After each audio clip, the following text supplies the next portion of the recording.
네, 남과 북이 25개월 만에 만남을 가졌습니다. 평창올림픽을 한 달여 앞두고 남북이 평화와 화합이란 결실을 맺을지 전 세계 이목이 쏠리고 있는데요. 네, 정영태 북한연구소장, 양무진 북한대학원 대학교 교수, 또 김대영 국가전략연구원 편집위원과 함께 남북 회담 관련 소식 짚어보도록 하겠습니다. 어서 오십시오. 어서 오십시오. 네, 안녕하세요. 자, 일단 오전 빠르게 전체 회의와 수석대표 간 접촉이 이루어진 것 같고요. 또 방금 전에 보신 대로 손혜성 차관의 판문점에서의 어떤 회담 상황 중간 브리핑도 함께 보셨는데 일단 상당히 짧은 시간이었지만 많은 의제들이 오간 것 같긴 합니다. 일단 오전 상황 어떻게 보셨는지 조금을 좀 해주시죠. 오전에는 일단 서로가 한 10시쯤 조 장관님하고 그다음에 리성건 저쪽 대표하고 악수를 나누고 그다음에 이제 소위 처음에 시작하는 그런 모두 발언 이것도 본래 이게 두 가지 정도로 우리가 볼 수가 있는데 이걸 완전히 자기가 먼저 그 원고를 작성을 해가 와가지고 그것을 읽는 형태로 하는 것도 있고 모두 간에. 그런데 이번 경우는 그렇게 하지 않고 그냥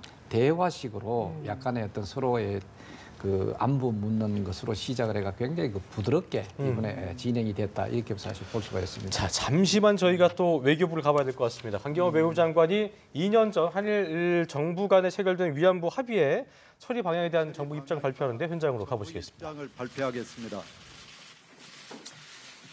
안녕하십니까.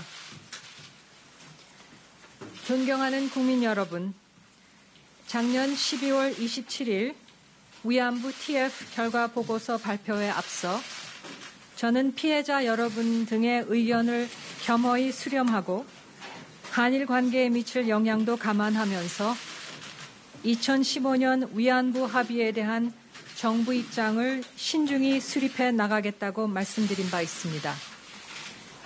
이후 비록 짧은 기간이었지만 주무부처인 외교부와 여성가족부를 중심으로 피해자분들과 관련 단체의 목소리에 귀 기울이는 한편 이웃 국가인 일본과의 관계도 정상적으로 발전시켜 나갈 방안을 모색하기 위해 진지하게 검토하여 왔습니다. 이러한 과정에서 무엇보다도 피해자분들의 존엄과 명예가 회복되어야 함을 명심하였습니다. 또한 한일 양자 차원을 넘어 전시 여성 성폭력에 관한 보편적 인권 문제인 위안부 문제가 인류 역사의 교훈이자 여성 인권 증진 운동의 국제적 이정표로 자리매김되어야 한다는 점을 중시하였습니다. 아울러 동북아의 평화 번영을 위해 한일 간 정상적인 외교 관계를 회복해야 된다는 점도 염두에 두면서 정부 입장을 신중하게 검토하여 왔습니다. 이러한 점과 작년 말 발표된 위안부 합의 검토 TF 결과를 토대로 마련한 이 합의에 대한 정부의 기본적인 처리 방향을 말씀드리고자 합니다. 첫째, 우리 정부는 위안부 피해자분들의 명예 존엄 회복 및 마음의 상처 치유를 위해 우리 정부가 해야 할 일을 해나가는데 모든 노력을 다해 나가겠습니다.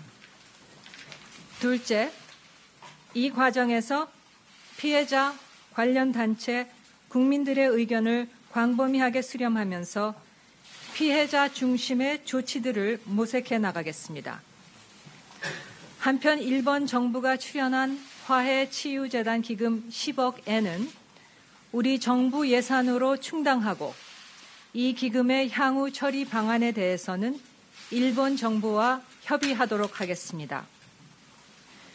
화해치유재단의 향후 운영과 관련해서는 해당 부처에서 피해자, 관련 단체, 국민 의견을 광범위하게 수렴하여 후속 조치를 마련할 것입니다. 셋째, 피해 당사자인 할머니들의 의사를 제대로 반영하지 않은 2015년 합의는 일본군 위안부 피해자 문제의 진정한 문제 해결이 될 수 없습니다.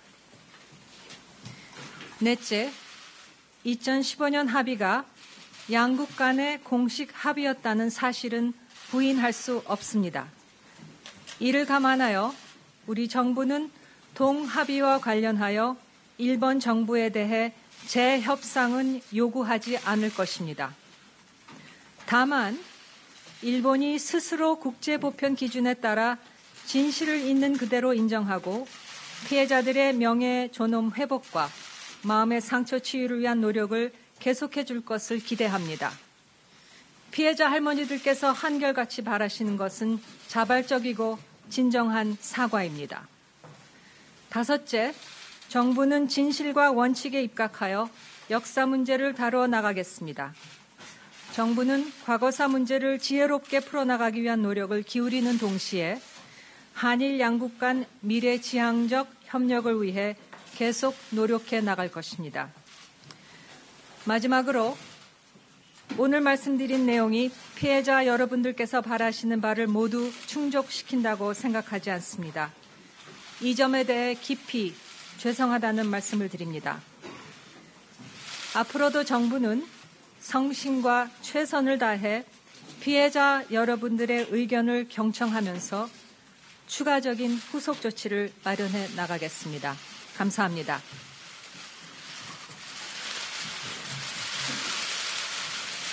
이상으로 마치겠습니다. 감사합니다. 네, 강경화 외교부 장관이 2년 전 한일 정부 간에 체결됐던 위안부 합의의 처리 방향에 대한 정부 입장을 전격적으로 발표했습니다. 자, 내용을 좀 짚어드리자면 일단 우리 정부의 어떤 그 명예 존엄, 그러니까 할머니들의 명예 존엄이라든가 회복을 위해서 마음의 상처 치유를 위해서 우리 정부가 할 수 있는 것들은 다 하겠다 말을 했고 예. 또 피해자 중심주의의 어떤 그 상황에 조치를 취하겠다는 말도 했습니다. 네, 또 피해자 관련 단체도 국민의 의견을 광범위하게 수렴하겠다. 또 10억엔의 정부 10억엔은 정부 예산으로 충당하고 이에 대한 처리는 일본과 협의하겠다라고 이야기를 했습니다. 그렇습니다. 또 2015년 합의는 진정한 합의가 아니다. 진정으로 이 문제가 해결될 수 없다는 점을 명시하면서 합의는 합의인 만큼 이 합의를 부인하지 않고 재협상은 요구하지 않겠다라고 했습니다. 다만 일본이 자발적으로 이에 대한 상처 치유를 위해 노력을 해달라라고 당부를 그렇습니다. 했습니다. 한일 간에 또 미래지향적인 협력을 위해서 노력하겠다는 말도 했는데 일단 간단하게 좀 짚어보겠습니다. 정 박사님께서 보실 때 일단 어제 있었던 그 한일 외교부 국장급 협의에서 가나스키 겐지 외무성 국장이 위안부 합의 변경을 인정할 수 없다는 입장을 밝힌 상황에서 이제 저희 정부 입장이 나온 거거든요. 네. 어떻게 보셨는지 좀 한 말씀해 주시죠. 근데 이제 전체적으로 이 문재인 정부가 지향하는 그런 것이 잘 지금 녹아나 있다고 볼 수가 있는데 예. 첫째, 2015년 합의는 사실 무효다. 하는 것을 분명히 밝혔죠. 네, 인정할 수 없다는 그게 얘기겠죠. 바로 예. 이제 그런 식으로 인정할 수 없다는 것을 밝혔는 대신 그렇다고 해가지고 국가 간에 이미 합의를 했는 것을 다시 또 재협상을 한다. 재협상을 요구하지는 않겠다. 그러니까 이것은 보면은 내용은 인정을 하지 않되 형식은 이미 그 국가 간에 합의를 거쳤는 것이기 때문에 재협상을 요구하지 않는다고 하는 것은 이제 한일 관계 앞으로 나아갈 어떤 한일 관계라든가 이런 것을 상당히 그 의식한 것이고 예. 그리고 또 국제적인 어떤 관례 이런 것도 봤을 때 국가 간에 일단 합의가 이루어진 행위는 예. 그것을 이제 다시 재협상이라든가 이런 것을 하지 않는다고 함으로써 그것을 어느 정도 존중하는 그런 측면이 나름대로 좀 지혜롭게 사실 접근을 했다 이래 볼 수가 사실 있고 예. 그 다음에 이제 그 내용에 있어서도 제가 봤을 때 실제 10억엔 사실 우리가 그 당시에 합의가 나왔을 때 우리가 가장 조소적으로 이것을 이제 분석하고 평가를 했는 이유가 야 10억엔 같으면 우리가 한창 못 살 때는 사실 모르겠는데 지금 10억엔 그게 돈이냐? 그렇죠. 우리 예를 들어서 이런 위안부라고 하는 이 자체는 굉장히 그 소위 인권적인 더 여성의 어떤 성폭력 문제라든가 이게 어떤 국제적으로도 굉장히 그 의미가 있는 그런 것인데 이것을 10억엔으로 바꾼다는 거냐? 물론 내용 바꾸는 것은 아니지만 어떤 그런 것이 나왔는데 그냥 이 자체를 우리가 일본이 주는 것은 우리가 수용을 하지 않고 오히려 그 돈은 필요한 돈은 우리가 되겠다 하는 식으로 이제 하는데 그렇기 때문에 일단 전체적으로 평가를 한다면은 2015년에 합의에 잘못된 것은 잘못된 대로 지적을 하고 또 그것이 예를 들어서 수용이 안 될 거는 안 된다는 것을 분명히 하면서도 그러나 또 합의 어떤 그런 것은 행위는 존중하고 그다음에 또 남아 있는 것은 일본 당국이 이런 합의가 하나 이루어졌다고 해가지고 너희들이 책임이 면해지는 건 아니다. 그렇기 때문에 너희들이 자발적으로 이러한 인류 보편적인 여러 여성성 폭력이라든가 이런 인권 문제는 사실은 진실로 사과하고 사실 재발 방지를 하는 어떤 그런 모습을 보여야 된다고 하는 것으로 일침을 가했지 않았느냐 네. 이렇게 평가를 할 수가 있습니다. 당초에도 합의 파기나 뭐 재협상 요구는 하지 않을 것이라는 예상이 나왔습니다만 일단 이 부분에 대해서 어떻게 요구를 할지가 궁금했었는데 재협상 요구를 하지 않되 진실을 인정하고 계속해 줄 것을 기대한다 이렇게 밝혔는데요. 이 부분 어떻게 보시는지 좀 듣고 싶습니다. 제가 이 한일 관계 전문가는 아닙니다. 예. 정치학의 관점에서 네. 제 나름대로 말씀드리겠습니다. 첫째, 아마 우리 정부가 이 문제를 해결하기 위해서 나름대로 고민의 흔적이 담겨 있다. 네. 특히 세 가지 해결의 원칙을 밝혔지요. 피해자 중시, 네. 또 그리고 그 보편적인 인권 문제, 또 그리고 한일 관계 이렇게 이야기했잖아요. 예. 더 나아가서 과거, 현재, 미래 나름대로 균형적인 감각도 가지고 있다. 저는 그걸 보거든요. 예. 우리가 흔히 그 역사를 이야기할 때는 역사라는 것은 과거와 현재, 미래의 끊임없는 대화라고 이야기하잖아요. 예. 네. 그런 측면을 봤을 때 아마 이번 이런 위안부 이런 부분에 대해서는 먼저 일본 당국이 공식적으로 진실된 사과가 필요하다. 두 번째는 앞으로 이런 문제가 재발되지 않도록 국제 규범에 토대한 나름대로의 제도적인 이 조치가 필요하다.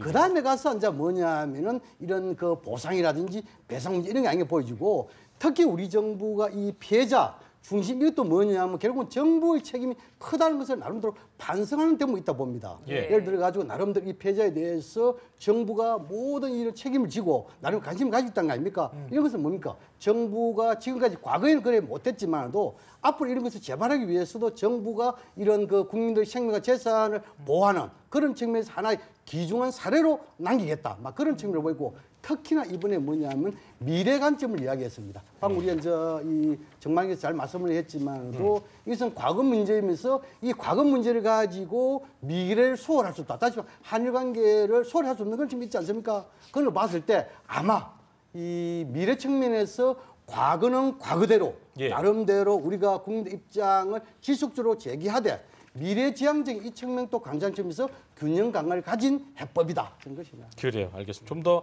구체적인 어떤 제도적인 게 필요하다는 말씀을 해주셨고요. 그 얘기는 여기서 좀 마무리 짓도록 하고요. 저희가 남북 고위급 회담 관련 얘기를 계속해서 이어나가 보겠습니다. 양 박사님께서도 오늘 그 아침에 있었던 상황들 상당히 좀 빠른 시간 내에 이루어진 그 여러 가지 의제들이 있었는데요. 어떻게 보셨는지 춤표 좀 해주시죠. 예. 우리 이제 정발님께서 말씀을 했는데 보통 이렇게 그 고위급 회담을 하면은 예. 한 세 개의 그 이 해당 과정을 나누어 볼 필요가 있습니다. 첫 번째는 개막 관련 전체 회의가 있습니다. 네.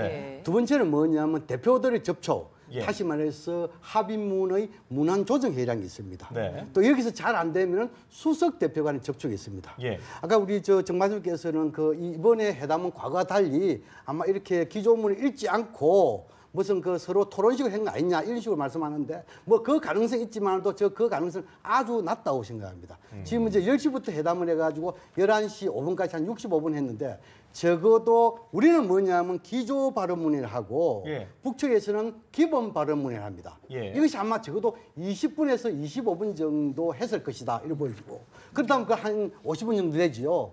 근데 그 이후에 15분 정도일 때는 여기에 대해서 이제 뭐냐 좀 약간의 토론이랄까요? 이러고 난 뒤에 이제 뭐냐 하면 수석 대표로 곧장 이어가지죠. 예. 과거 같으면은 대표 접촉에 의해 가지고 문안 조정부터 하고 여기서 잘 안 풀렸을 때 수석 대표로 가지고 단편하는 사례가 많은데 예. 이번에는 곧장 수석 대표가 접촉을 하고 곧장 이제 지금 이제 북측의 통일가고 이동하는. 그래서 지금 이제 공동 오찬도 하지 않고 다시 말해서 개별 오찬 한 거 아닙니까? 예. 이런 거 봤을 때는 과거 사례 볼 때 사례를 따라가는 측면도 있지만도 좀 뭐랄까 이 너무 처음부터 남북한이 너무 화해 분위기 보이면은 좀 그하니까 식사 이런 것좀 따로 하자 뭐 이런 것도 있는 것 같고 그다음에 브리핑을 보면요 제가 좀 더 이야기를 타도 됩니까? 네, 브리핑 시간 보면은 많이 상당히 이제 있습니다. 예. 천혜성 대표가 이 지금 이제 해담 대표를 이야기 보니까 지금 북측에서 이 평창호 이 올림픽에 대해서 나름대로 관심을 가지는 그것을 볼 수 있는 것이 뭐냐 하면은 예. 지금 이제 대표단,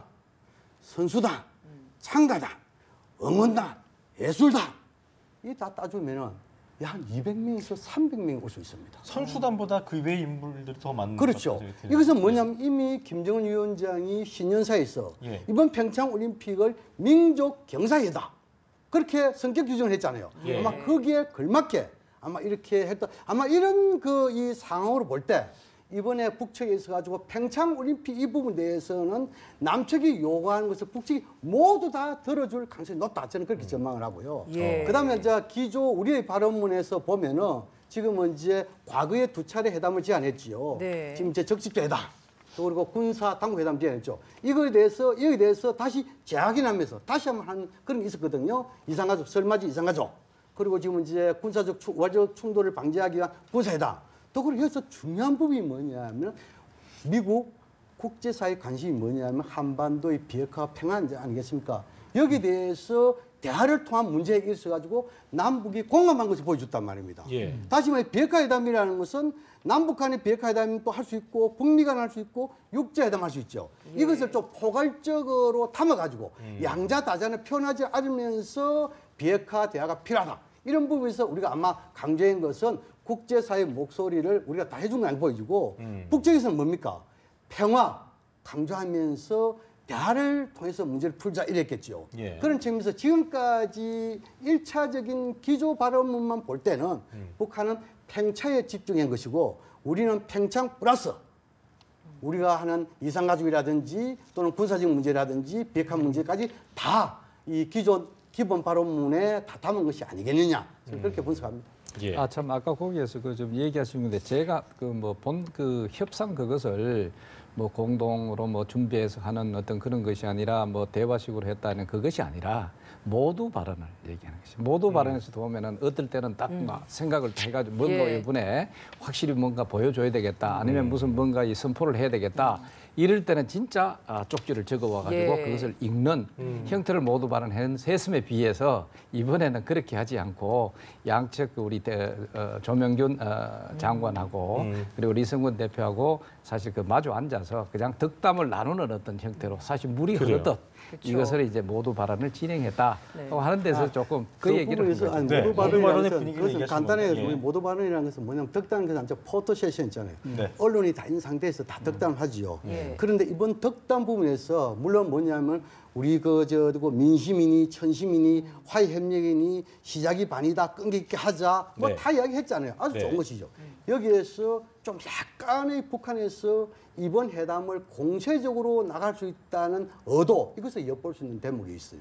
어떤 그것이 뭐냐 하면 예. 이번 회담을 공개 회담을 하자고 이승건 이 수석 대표단장이 공개적으로 이야기했습니다. 이것은 그렇죠. 뭐냐 하면 아마 제가 방금 말씀드렸다시피 이 고위급 회담이라는 것은 평창 플러스 남북관계 재반 문제를 다루잖아요. 그런 측면에 봤을 때 평창 문제에 대해서는 남측 입장을 전적으로 수용하되 기타 남북관계 개선 문제에 대해서 상담 여기에 대해서는 오해사 조치라든지 예. 대북 제재 이것을 중점적으로 해가지고 공세적으로 나갈 것을 예고하고 있는 것이 아니겠느냐 저는 그렇게 예측을 그래요. 해봅니다. 제가 좀 차근차근 여쭤보려 했는데 답을 많이 해주셔갖고요. 저희가 차근차근 진행하도록 하겠습니다.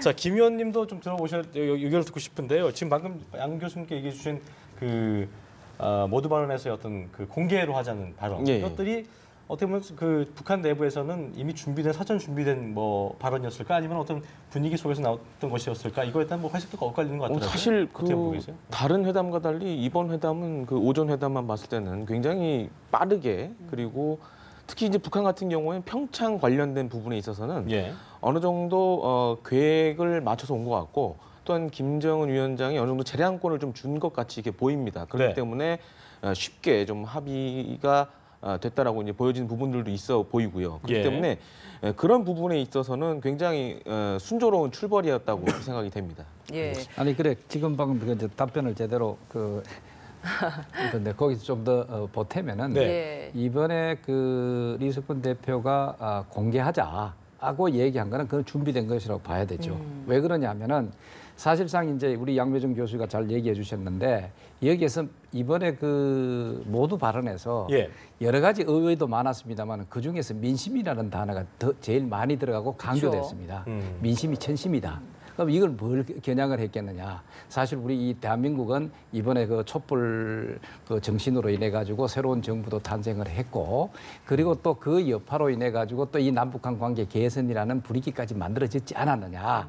그렇기 때문에 이 민심에 대해서 강력히 이제 나름대로 시사하는 그런 그 의미를 던졌고, 예. 그러면은 이것을 또 중심으로 해서 뭘 하느냐 하면은 결국은 우리 민족끼리 우리 민심이 합해가지고 여러 가지 그 남북한에 산적해 있는 군사적인 문제든 이런 것을 평화적으로 해결해 나가자 하는 것을 어떤 의미에서 적극적으로 이러한 그 공개 대화를 통해서 이것을 공개함으로써 이런 그 민심을 향하는 사실은 나름대로의 어떤 그 정책을 구사를 했다 이렇게 볼 수가 있는 것이죠. 그러면 거기에서 연장선상에서 보면은 이번에 우리는 예를 들어서 응원단이라든가 뭐 대표단이라든가 이런 어떤 그것을 어느 정도 그 보통 어느 한 국가가 여기에 참가를 했을 때 오는 그런 정도의 이제 요구를 했음에도 북한은 오히려 더 한술 더 떠가지고 상당히 예를 들어서 고위급 대표단 그리고 또 선수단, 응원단, 그리고 창관단, 태권도, 또 갑자기 또 왜 태권도 시범단이 나온지 모르겠습니다.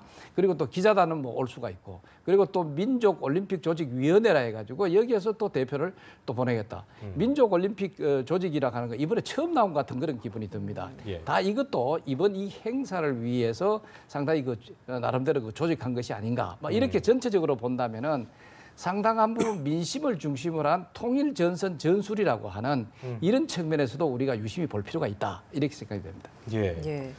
고위급 대표단 또 짚어주신 대로 민족올림픽위원회 대표단까지 파견을 한다라고 이야기를 했기 때문에 참 올림픽 참가와 관련해서는 진행이 굉장히 순조롭게 될 것 같다라는 생각이 듭니다. 한편으로는 또 근데 공동 입장에 대해서 우리 정부가 제안을 했는데 여기에 대해서는 아직 뭐 어떠한 응답이나 이런 것들이 나오지 않았기 때문에 공동 입장에 대해서는 어떤 입장이 나올 것이라 보십니까? 그건 아마 그 실무 대표들의 만남에서 좀 더 그 과거의 경험적 사례 또 여기에 대해서 예강에 다 따져가면서 하겠지만 그러나 북한이 이번 그 평창 올림픽을 민족 경사회라고 규정을 했기 때문에 아마 우리 측의 요구사항을 거의 수용할 것이다. 저는 그걸 보여주고요. 지금 저 우리 정발선에게 좀 질문인데 북측이 보통 회담할 때 민심, 천심이라는 요구를 잘 사용하지 않습니다. 과거 이렇게 회담할 때는 최고 지도자의 통건 결단에 의해서 이렇게 회담에 나왔다. 이것을 반드시 이렇게 나오는데 민심, 천심을 이야기해서 방금 이야기한 또 우리 민족끼리 이런 것도 맞지만도 이번엔 민족이라는 그 경사는 거기에 토대에 맞춰가지고 나름대로 성을 이끌겠다는 그런 의도가 아닌 거거든요. 이것도 나름대로 이번에서 좀 약간 회담 대표의 조금 이례적인 그런 발언이 아니겠냐 이렇게도 볼 수 있습니다. 그렇군요. 그러니까 이번에 이 평창 올림픽 참가 자체를 첫째 북측이 이제 방금 얘기하신 대로 민족적 경사다. 라고 이게 축켜 세우는 이유가 분명히 이제 이런 것도 그렇게 쉽지 않았습니다. 예를 들어서 지난번에 88 올림픽 같은 거라든가 이런 게 있을 때 그렇게 축켜 세우지 않았죠. 사실은. 그러나 이번에 이례적으로 사실 이 민족적 경사다 하면서 이것을 축켜 세우면서 우리가 참가를 할 수 있다 하는 식으로 이제 적극적 반응을 보였다는 것이죠. 자, 그렇다면은 김정일 시대와 또 김정은 시대가 다르지 않느냐 하면 할 말은 사실 없습니다. 그러나 그건 역시 우리 연장선상에서 본다면은 이 민족적 경사라고 한다는 것 자체는 바로 우리 민족끼리라고 하는 모든 한반도 문제에 있어서는 외세를 배격하고 우리 민족끼리 평화적으로 해결하자고 하는 것을 강하게 시사하고 강하게 시위하는 하나의 또 행사로서 자리매김하고 있는 것이 아니냐. 그것을 이제 적극적으로 부각시키는 측면도 있다 하는 것을 우리가 사실 간과해서는 안 되겠죠. 네. 2시 조금 전 들어온 소식에 따르면 2시 14분쯤에 이제 북한 대표단이 회담장에 다시 복귀를 했다고 하는데요. 일단 오후 회담은 어떤 형태로 좀 이루어질지 우리 위원님께서 한번 말씀해 주시겠어요? 아무래도 이제 뭐 그 평양이라든가 그다음에 우리 같은 경우에는 뭐 청와대에서 뭔가 또 새로운 훈령이나 지침이 나왔을 걸로 생각됩니다. 근데 기본적으로 과거 회담 같은 경우에는 뭐 제가 사례를 보니까 보통 한 서너 시간 정도 이렇게 걸렸다는 훈령을 받는 뭐 이런 과정이 걸렸다고 하는데 이번엔 사실 좀 그런 것들이 굉장히 좀 빠르게 이루어지고 있다는 게 좀 하나의 특징이라고 할 수 있겠습니다. 그렇기 때문에 적어도 평창과 관련된 문제에 관해서는 뭐 일사천리로 오후에도 진행이 될 걸로 이렇게 생각이 됩니다.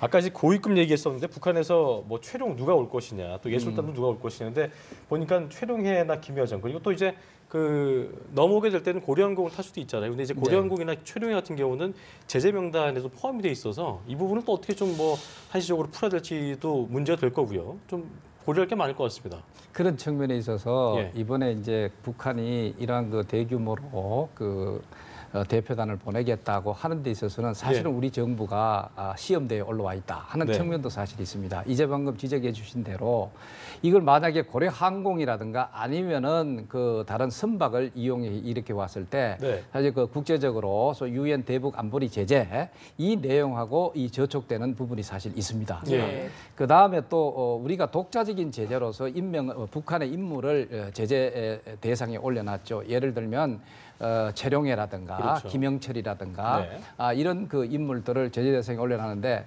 만약에 이 사람들이 이번에 대표단으로 오겠다고 했을 때 어떻게 할 것이냐 하는 데 있어서는 물론 이제 여기에 대해서 우리 정부가 오늘 뭐 잠깐 우리 신문사에도 나온 거 바와 마찬가지로 한시적으로 우리의 어떤 제재 상황 자체를 좀 유예한다거나. 유예할 수도 있지 않겠느냐 하는 좀 조심스러운 저는 어떤 면에서 그 언론에 그 기사가 나왔다고 볼 수가 있는데 뭐 이런 것을 한다손 치더라도 상당히 고민을 하지 않으면 안 되는 그런 그 측면이 사실 있다. 자, 이것이 앞으로 오늘 이제 각 대표자 대회라든가 그 회의라든가 이런 데 있어서 어느 정도 또 다시 조율될 가능성도 있고 아니면은 지금 후속 조치로서 여러 가지 또 회담이 또 열릴 가능성이 있거든요. 예. 이런 측면에서 이제 양측에서 좀 더 슬기로운 나름대로의 그 지혜 이런 것을 내놓을 가능성이 있지 않느냐. 뭐 어떻든 우리 정부가 사실은 그 북한이 민족적 경사다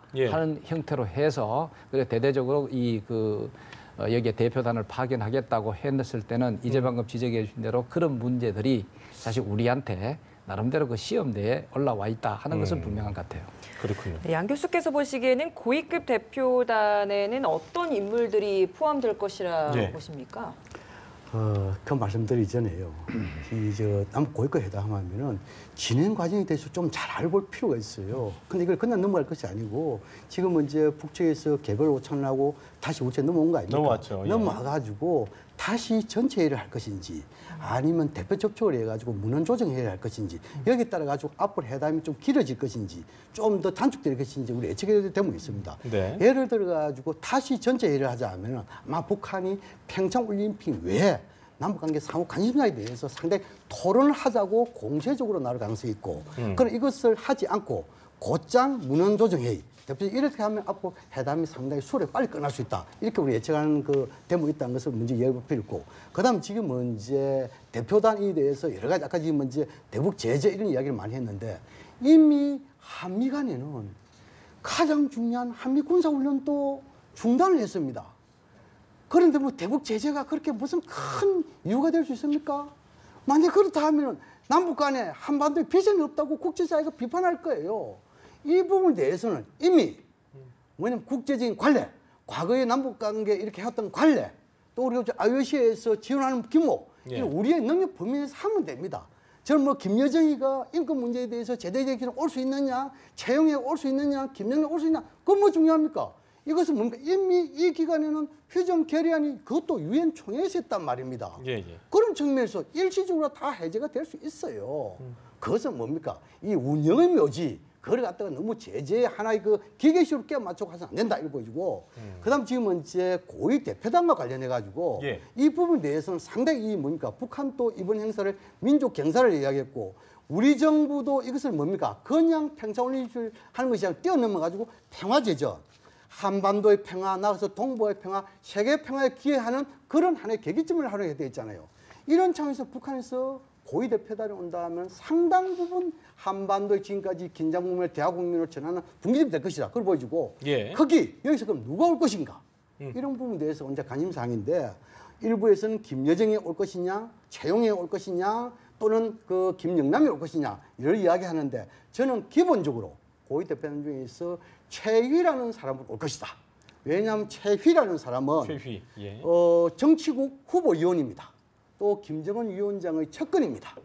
더 나아가서 북한의 국가체육지도위원회 위원장입니다. 아마 이 사람이 아마 대표단에서 반드시 끼일 것이라 생각되고 김여정이 올 가능성이 낮다.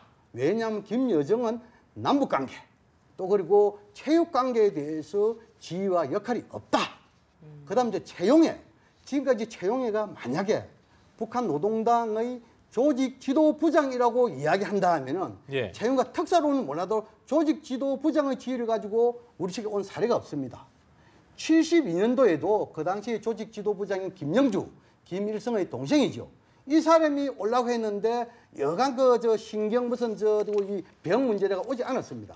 그런 측면을 봤을 때 아마 채용의 조직 지도부장 올 가능성이 낮다라고 한다면은 아마 지금 이제 연세가 많은 김영남 상임위원장, 최고임 상임위원장이 아마 연세를 맡고 남쪽에 대한 일종 하나의 그 보내는 선물 이런 측면에서 김영남이가 올 가능성은 배제해줬다. 예. 만약에 김영남 상임위원장 온다면 한반도의 이런 평창올림픽이 평화제재로서 한반도 문제에도 상당 부분 긍정의 영향을 미칠 것이다. 그렇게 알겠습니다. 전망합니다.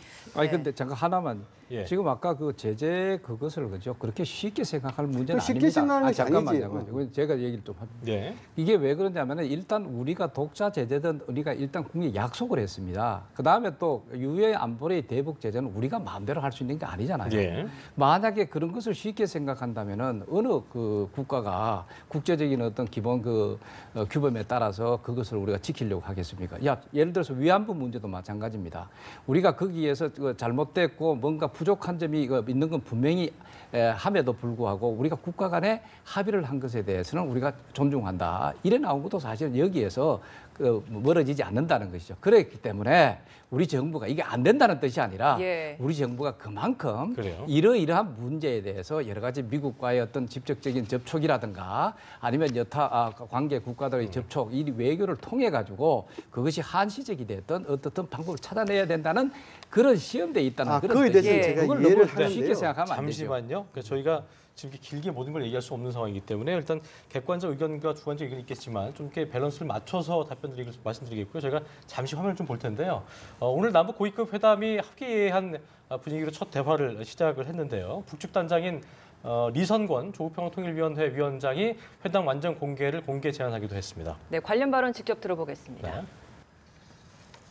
네. 때 없이 폭설도 많이 내리고 또 그런가 하면 강추위가 아주 지속적으로 계속되는 게 그 특징이라고 볼 수 있습니다. 그래서인지 온 강산이 꽁꽁 얼어붙었습니다. 어찌 보면은 자연계의 날씨보다 이 북남 관계가 더 동결 상태에 있다고 해도 과언이 아닐 정도로 생각합니다. 다만 자연이 춥든 어떻든 북남 대화와 관계 개선을 바라는 민심의 열망은 그저 비유해서 말하면 두텁게 얼어붙은 얼음장 밑으로 더 고세게 흐르는 물처럼 얼지도 식지도 않고 또 그 강렬함에 의해서 오늘 북남 고위급 회담이라는 이 귀중한 자리가 마련됐다고 생각합니다. 민심과 대세가 합쳐지면 촌심이라고 했습니다. 이 촌심에 받들려서 오늘 이 북남 고위급 회담이 마련됐다고 저는 생각하고 있습니다. 그래서 우리 북남 당국이 진지한 입장, 성실한 자세로 이번 회담을 잘해서 이번 고위급 회담을 주시하면서 큰 기대를 걸고 있는 온 교류에게 새해 첫 선물 또 값비싼 결과물을 드리는 게 어떠한가 하는 생각을 가지고 이 자리에 나왔습니다. 이번 겨울이 좀 춥고 눈도 많이 내려서 겨울 올림픽을 치르는데 아주 좋은 조건이 되었습니다. 여기 이제 많은 나라에서 귀한 손님들이 오시는데 특별히 또 우리 북측에서 대표단 귀한 손님들이 오기 때문에 이 평창 동계올림픽, 패럴림픽이 평화축제로 잘 치러질 수 있을 것이다. 저희가 기대를 하고 있습니다. 그리고 우리 북측에도 그러한 말씀이 그러한 이제 속담 같은 것이 있다고 생각을 하는데 저희가 시작이 반이다 하는 그런 얘기가 있습니다. 그래서 저희가 이제 오랜 남북관계 단절 속에서 이 회담이 시작됐습니다만 오늘 첫 걸음이 우리가 시작이 반이다 하는 그런 마음으로 의지와 끈기를 갖고 저희가 회담을 풀어나갔으면 좋겠다 하는 그런 생각이고요. 또 동시에 좀 상충되긴 합니다만 첫 숟가락에 배부르자 하는 그런 얘기도 있습니다. 저희 그런 것도 감안해서 저희가 서두르지 않고 끈기를 갖고 하나하나 풀어나가면 되겠다 하는 그런 마음을 갖고 있습니다. 네. 그런 입장에서 저희가 오늘 이렇게 첫 남북회담에서 아까 말씀하신 우리 민심에 부응하는 좋은 선물을 저희가 만들어낼 수 있도록 함께 노력해 나갔으면 좋겠습니다. 해담 형식 문제입니다. 예. 그래서 오늘 이 고위급 회담을 지켜보는 내의 그 이목이 강렬하고 또 기대도 큰 것만큼 우리 측에서는 저리 공개를 해서 이 실황이 다 어민족이 전달되면 어딘가 하는 그런 그 견해입니다. 회담 공개와 관련해서는 이렇게 말씀하시는 것도 상당히 일리가 있습니다. 뭐 저희도 그런 취지에 대해서 기본적으로 공감을 하는데 아무래도 저희가 또 모처럼 만나서 할 얘기가 많은 만큼 일단 저희가 이제 통상 관례대로 회담을 비공개로 진행을 하고 필요하다면 중간에 저희가 또 기자분들과 함께 공개회의를 하는 형식으로 하는 것이 아무래도 좀 더 순조롭게 회담을 진행하는 데 도움이 되지 않을까 이런 생각입니다. 그러면 비공개로 하다가 앞으로 이제 필요하면은 기자 선수들 다 불러서 좀 우리 회담 상황도 좀 알려드리고 이렇게 하는 게 좋겠다고 생각합니다. 예, 그렇게 하면 좋겠습니다. 그럼 자리 좀 정리했으면 합니다. 예. 네, 프레스센터가 마련된 남북회담본부는 새벽부터 수백 명의 취재진이 몰렸습니다. 한동안 남북회담이 많지 않아서 적막했던 회담본부가 오랜만에 손님을 맞이한 것인데요. 네, 외신도 생중계를 하면서 남북회담에 큰 관심을 보였습니다. 팽재용 기자의 보도입니다. 남북회담본부가 문을 연 새벽 5시 반부터 취재진들이 하나 둘 모이기 시작했습니다. 방송사 중계 차량 등도 줄지어 도착했고 250명이 넘는 취재진으로 금세 북새통을 이뤘습니다. 50명의 외신 기자들도 몰렸습니다. 미국과 일본 등의 특파원들은 생중계를 통해 문재인 정부 들어 처음이자 2년여 만에 열리는 남북 당국 회담의 의미를 설명하고 전망을 전하며 큰 관심을 보였습니다.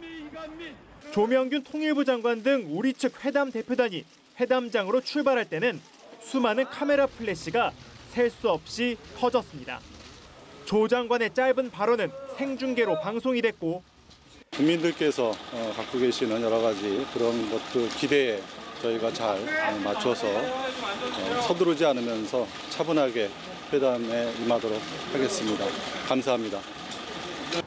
대표단을 태운 차량과 경호 차량이 서울 시내를 빠져나가 판문점 쪽으로 향하는 과정도 실시간으로 보여졌습니다. 판문점의 길목인 통일대교에는 개성공단 기업인들 20여 명이 나와 우리 측 대표단을 배웅하기도 했습니다. 이들은 남북 고위급 회담의 성공을 기원한다는 플랜카드를 흔들며 이번 대화가 성공적으로 마무리되길 기원했습니다. 연합뉴스TV 팽재용입니다. 네, 남북 고위급 회담 관련해서 계속해서 이야기 나눠보겠습니다. 자, 아까 양 교수님께서 잠시 짚어주시긴 했습니다만 이게 오후회가 이제 전체 회의로 갈 것이냐 아니면 대표 접촉 회의로 갈 것이냐는 어떤 갈래길이 좀 있다고 볼 수 있을 텐데 정 박사님 보실 때는 어떤 식으로 좀 회의가 진행될 것이고 어떤 얘기가 좀 주요 포인트로 이제 좀 본격적으로 다뤄질 거라고 좀 예상하십니까? 그 이제 전체 회의보다는 그 대표 회의 이것이 더 그 가능성이 크다고 볼 수가 있고. 네. 그 대표 회의라고 할 수 있는 것은 그것은 이제 보다 더 좀 구체적인 네. 합의를 봐야 되는 그런 것을 이제 머리를 맞대고 시간을 가지고 이제 이걸 답을 찾아 나가는 그런 그 행위가 아니냐 이래 볼 수가 있죠. 물론 네. 이제 그 소위 모두 발언에서 나온 것과 마찬가지로 이것을 공개하자라고 할 정도로 상당히 이제 그 북측에서도 내가 보니까 이번 평창 올림픽 참가 이 자체에 초점을 두고 하는 것인 만큼 사실은 뭐 크게 그 문제가 걸려 있는 건 없겠다 하는 생각이 사실 듭니다. 자, 그렇게 본다면은 이 대표자 회의도 비교적 좀 그 가볍게 끝날 수 있을 것 같기도 하고. 예. 그러나 이제 문제는 하나 더 보탠다면은 우리 쪽에서 이제 평창 문제뿐만 아니고 참가 문제뿐만 아니고 소위 그 본격적인 남북한 관계 개선을 위한 여러 가지 문제들, 예를 들면 이산가족 상봉 행사라든가 남북한의 군사적 긴장 완화 문제라든가 이런 이제 본격적인 문제를 다른 그 후속 회담이라든가 이런 것을 통해서라도 지속해야 되는 것이 아닌가. 자, 이런 것을 또 우리 북측에다가 나름대로 또 합의를 도출해내고 또 이렇게 한다면은 또 그 문제들은 나름대로 또 복잡성을 갖고 있으니까 예. 시간을 좀 요하겠다 이런 생각이 듭니다. 예. 오전 회의에서 이제 아까 짚어주신 것처럼 이산가족 상봉에 대해서 우리 측이 제안을 했고 여기에 적십자 회의를 하자라고 이야기를 했는데 예. 이제 오후에 이제 추가적으로 회의가 있을 때 여기에 대한 뭐 제안이나 대답이 나올 것인지 좀 어떻게 보십니까? 아무래도 평양에서 어떠한 지침이나 훈령을 줬는지 모르겠지만은 만약 그러한 적절한 지침이나 훈령이 내려왔다라면은 조금 더 이제 구체적인 그런 회담으로 진행될 가능성도 있다고 보여지는데요. 예. 하지만 이산 가족 문제 같은 경우에는 뭐 민족의 명절인 뭐 설날 앞두고 이제 우리 측이 제안을 했지만은 우리는 사실상 뭐 준비가 항상 되어 있습니다. 명단이라든가 이런 참가를 희망하시는 분들이 다 준비가 되어 있지만은 북한 같은 경우에는 물론 북한도 명단 준비되어 있지만은 이제 그런 분들을 선발하고 그다음에 일정한 교육을 시켜서 이산 가족 상봉을 해야 되는데 그런 시간이 좀 한 달에서 두 달까지 뭐 걸리는 걸로 이렇게 알려져 있어서 예. 뭐 당장 이 이산 가족이 설날에 이루어지기에는 아마 북한 측 사정 때문에 조금은 좀 힘들지 않을까 이렇게 생각이 됩니다. 근데 예.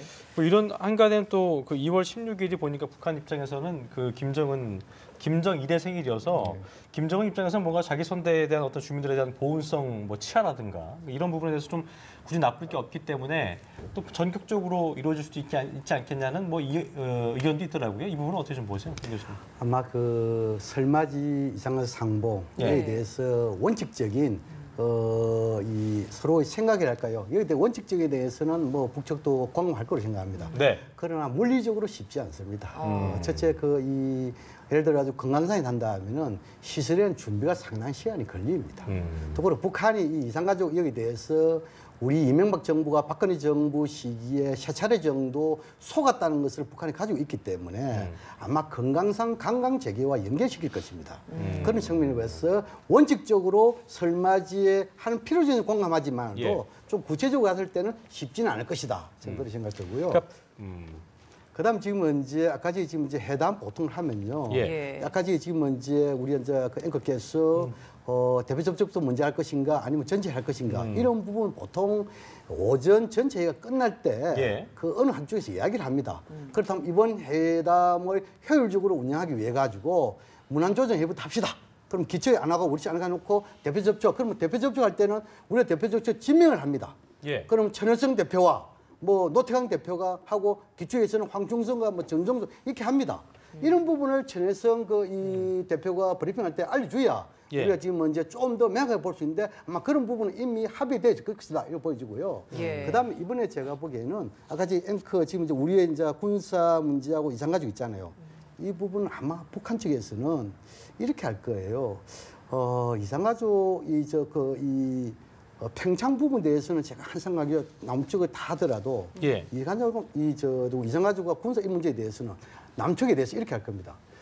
지금 이제 기축에서 고위급 회담을 하자고 제의하면서 예. 상호 관심사 관계 개선을 이야기하고 있는데 혹시나 관계 개선에 대해서 기축 이야기부터 해보십시오 라고 하면서 기축의 전략이 대화 압박의 병행 전략이라고 지속적으로 강조하고 있는데 대화와 대립 양림이 가능한가?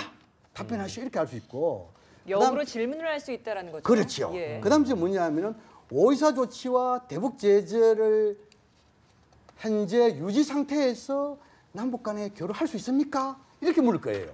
그럼 또 뭐냐면 남북 간에 교류 없이 남북 관계 복원이 가능합니까? 이렇게 물을 것이에요. 이런 부분에 대해서 제가 아까 이야기한 대로 공세적, 다시 말해서 북측은 거에 대한 준비를 다 됐기 때문에 공개회담을 하자. 아마 여기에 대해서 북측의 소청이 있는 것이 아니겠느냐. 저는 그렇게 분석합니다. 조금 전 전해온 그 소식에 따르면요. 2시 30분부터 회담이 재개가 됐고요. 고위급 회담 재개가 됐고요. 형식을 봤더니만 이게 좀 특이한 것 같네요. 조명균 장관과 리성권 위원장을 뺀 4대4 대표 나머지 4분께서 그러니까 4대4 대표 회담으로 시작했다는데 이건 어떤 의미라고 봐야 될까요? 이건 뭐 거의 실무 대표끼리 예를 들어서 공동 보도문 같은 문안을 조정을 한다든가 그 내에서 내용 자체다 아니면은 좀 더 이제 우리가 추가적으로 제기를 해놓은 문제들을 그야말로 이제 실무적 차원에서 조절하는 것 뭐 이런 것들이 아니겠느냐. 그렇기 때문에 오히려 소위 대표를 뺀 소위 그 대표자 중심으로만 이래 했다고 하는 것은 사실상 이번 그 회담 자체는 굉장히 좀 빨리 순조롭게 가고 있는 게 아닌가 하는 생각이 사실 드네요. 수석 대표가 빠졌다는 것은 그럼 회담이 뭐냐? 빨리 진행될 수 있다는 의미라고 좀 봐야 될까요? 우리가 이제 수석 예. 대표가 포함된 전체 회의는 네. 우리 측에서 알기에는 우리의 그 CCTV 다 볼 수 있습니다.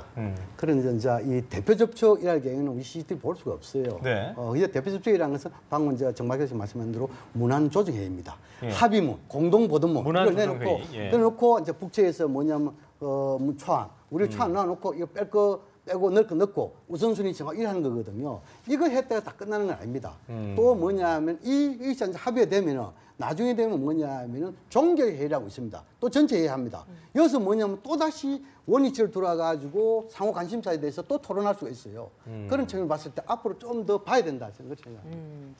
만약에 이게 보니까 회담에 일단 마감 시한이 게 없기 때문에 네. 아까도 뭐 말씀을 잠깐 해주셨습니다만 1차로 만약에 이게 평화집에서 열리는 게 다 안 되면 2차는 이제 북측의 통일각에서 열리게 될 텐데 결과적으로 그렇게 되면 마감 시간이 뭐 길어질 정도로 굉장히 어떤 장기 회담이 될 수 있을 가능성도 저희가 뭐 배제할 수는 없을 것 같은데 이 부분은 어떻게 좀 봐야 될까요? 근데 이번 경우는 그 가능성은 좀 떨어진다고 떨어진다. 봅니다. 왜 그러냐면은 이게 이제 우리가 좀 첨예한 문제들, 지난번처럼 예를 들어서 뭐 목함질의 도발 문제라든가 이게 아주 의견이 엇갈리고 구체적이고 있는 것들. 의견이 굉장히 상충되는 예. 이런 것을 할 때는 뭐 밤도 새우고 뭐 이런 형태로 갈 수는 있겠지만 사실상 이번에 보니까 특히 북한이 이번에 그 평창 동계올림픽 이 자체를 민족적 경사라 그러고 예. 그게 자기들이 대거 참석을 하겠다, 참여를 하겠다 하고 하는 거로 봐서 사실 평창 올림픽 쪽에 이 예. 주제가 상당히 그 국한되는 것이 아닌가. 이렇게 본다면은 이번에는 비교적 여기에 그 평창 동계올림픽, 뭐 패럴림픽하고 여기에 참여하는 것을 기준으로 해서 좀 빨리 나가지 않겠느냐 하는 뭐 조심스러운 판단인데 네. 또 우리 양 교수님 얘기해 주신 대로 또 다른 것들을 우리가 제기를 했을 때는 예. 또 다시 회담이 또 지속될 수가 있다 하는 그래요. 거예요. 이에 대해서 북측이 특별한 반응을 보이지 않고 경청하는 모습 보였다. 이 부분은 상당히 의미가 있어 보입니다. 바로 이제 그 비핵화를 거론했음에도 불구하고 특별한 뭐 반응이나 언급이 없었다. 이거 예. 하나고 그다음에 우리가 군사회담도 얘기를 했거든요. 여기에 대해서도 환경조성 거론 아주 원론적인 차원에서만 이게 그 응답을 했다. 이래 볼 네. 수가 있거든요. 이게 바로 뭘 얘기냐. 예를 들어서 비핵화를 얘기하면은 북한 바로 나오는 것이 발끈할 수 그 있잖아요. 문제는 남북한에 이루어질 문제가 아니고 미북 간에 뭐 그 직접 담판을 통해서 해결될 문제라는 둥 그러면서 이제 사실 나오는 게 일반적인 그 행태라고 볼 수가 있죠. 네, 네. 그럼에도 불구하고 그런 건 전혀 없이 이것을 이제 큰 반응을 안 보였다 하는 것은 바로 이번에 북한이 이번 회담에 임하는 그 내용과 그리고 목표가 어디에 있느냐는 것을 사실 시사해 준다 볼 수가 있습니다. 그게 바로 네. 뭐냐? 역시 평창 올림픽 참석 이것을 통해 가지고 자기들이 추구하는 형태로 사실은 이끌어 나가겠다고 하는 그 강한 의지가 사실 여기서 드러난다 이래 볼 수도 있겠죠. 예. 그럼 이번 이 회담을 계기로 비핵화 관련된 추가 실무 군사 회담이 이어질 수 있을 것이라 보시는지 어떻게 보십니까? 비핵화 관련 실무 군사회담은 어렵다고 생각합니다. 어렵다. 예. 방금 우리 정박께서 말씀한 대로 북한의 핵이라는 것은 이것은 남북 간의 문제가 아니고 북미 간의 사안이라고 북한이 인식하고 있기 때문에 아마 이 군사회담을 하더라도 비핵화의 주요 의제는 어렵다. 이렇게 생각되고 특히나 아마 우리 측도 지난해 7월 17일 날 군사당국회담 제안할 때는 이 서해 NLL 또 그리고 그 비무장지대 여기서 예. 우발적인 군사 충돌 방지 여기에 주 목적을 하고 여기에서 어느 정도 신뢰를 쌓으면 자연스럽게 북한서 설득하고 미국 설득해가지고 북미 간에 비핵화 회담을 할 수 있도록 우리가 중재자의 역할, 견인자 역할도 상당히 중요한 부분이거든요. 우리의 로드맵은 그렇게 가지 않을까 저는 그렇게 생각을 합니다. 네. 어쨌든 이번에 그 이전처럼 청와대가 주도하지 않고 통일부가 전권을 해서 이렇게 진행한다는 것은 남북관계 조성, 그러니까 화해 모드를 좀 조성하는 데 더 좀 집중하겠다. 그러니까 정치적 상황 때문에 좀 뭔가 더 불편한 상황을 만든다기보다는 그런 부분도 좀 고려되어 있다고 볼 수 있겠죠? 사실 이것은 어떤 의미에서 저는 그 문재인 정부가 바람직하게 네. 접근하고 있다고 저는 판단을 합니다. 왜 그러냐면은 남북한 관계 문제에서 특히 이번에 평창 올림픽 참석이라든가 참여라든가 예. 이런 문제들은 그야말로 남북한 직접적인 여러 가지 교류라든가 이 대화를 통해서 이루어내야 되기 때문에 그러면은 이제 주무부처가 가장 잘 알고 또 가장 그것을 또 대응하기가 실무적으로 좋게 사실 돼 있습니다. 그리고 또 왜냐하면 그 부처가 있으면은 그 부처의 존재 가치라든가 또 이 네. 필요성도 사실 어느 정도 존중을 해줄 필요가 사실 있죠. 그래야만 앞으로도 남북한에 여러 가지 문제가 있을 때 그 부처가 나름대로 권위를 갖고 할 수 있다. 이런 측면에서 본다면은 예. 이번에 통일부를 중심으로 특히 그 조명군 장관에 대한 신뢰도가 상당히 높다고 그런 측면도 있겠지만 그러나 통일부라는 조직 자체에 남북한 관계에 이런 회담이라든가 이것을 주도적으로 맡겼다고 하는 것은 사실은 좀 더 전향적으로 또 지극히 당연한 어떤 행사가 아닌가 이렇게 볼 수가 있습니다. 네. 비핵화가 북미 간의 대화 논의가 되는 문제이고 우리와 남북 간의 대화 회담에서 더 이상 더 진전된 발전 대화가 올 수 없는 문제라고 한다면 앞으로 오후에 있는 회담에서는 비핵화 관련된 언급은 거의 없을 것이라고 보시는 거죠? 우리가 지금 이제 비핵화를 거론해서 북한이 여기에 대해서 경청만 했다는 것은 네. 세 가지 관점에서 볼 수 있어요. 예. 첫 번째는 뭐냐면 이번 회담에서 이성건이라는 수석 대표를 가지고 비핵화에 대해서 입장을 밝힐 위치 없기 때문에 이야기를 경청만 할 수 있고 두 번째는 뭐냐면 무시했다고 볼 수 있습니다. 혹시나 비핵화에 대해서 북한이 토로 다뤘을 때 이에 대해서 우리 측의 이 비핵화 이런 부분에 대해서 말려들 수 있다는 우려 그런 측면에서 무시할 수도 있고 마지막 세 번째는 아마 종결회의라든지 이런 데 있어가지고 북한은 훈련을 받아가지고 대응하기 위한 그런 준비 이 세 가지 관점에서 볼 수 있다는 얘기고 그런데 지금까지 우리가 뭐냐면 비핵화 관련해가지고 남북 장학회 회담에 수차례 남북 간에 풀기 위해서 노력을 했습니다. 합의서에 공동보도에 한두 줄 넣기 위해서 엄청나게 남북에 밀고 당겼습니다. 그런 데서 아주 원론적인 이야기를 했단 말입니다. 아마 대화를 통해서 해결한다.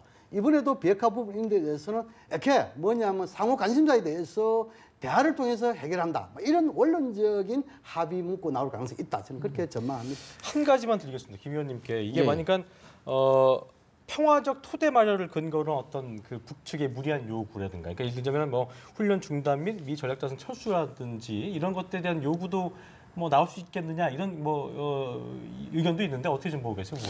그럴 가능성 충분히 있다고 보여지는데요. 하지만은 이제 한미가 어떻게 보면은 2월부터 시작되는 한미 연합 훈련을 연기하기로 지금 이렇게 최종적으로 결정한 상황이기 때문에 아무래도 이번 회담에서 그 문제를 가지고 북한이 이 판을 또 깨트리는 그런 형국은 벌이지 않을 걸로 이렇게 생각이 됩니다. 다만 평창이 끝나고가 사실 또 문제입니다. 왜냐하면 이제 평창이 끝나고 이제 4월부터는 또 정상적으로 한미 연합 훈련이 진행이 되기 때문에 그때 과연 북한이 또 어떤 반응을 보일지가 굉장히 관건이라고 할 수 있고요. 그렇기 때문에 이번 회담이 중요한 것이 사실 이 남북 간의 회담을 할 수 있는 그런 골든 타임이 사실 한 3개월 정도밖에 없다라는 겁니다. 그래서 이 기간 내에 너무 많은 기대를 해서도 안 되겠지만은 어느 정도의 성과를 거둬야 되는 그런 부분은 분명한 숙제라고 할 수 있겠습니다. 네. 세 분과 함께 남북 고위급 회담 관련 내용 긴 시간 짚어봤습니다. 세 분 고맙습니다. 고맙습니다. 감사합니다.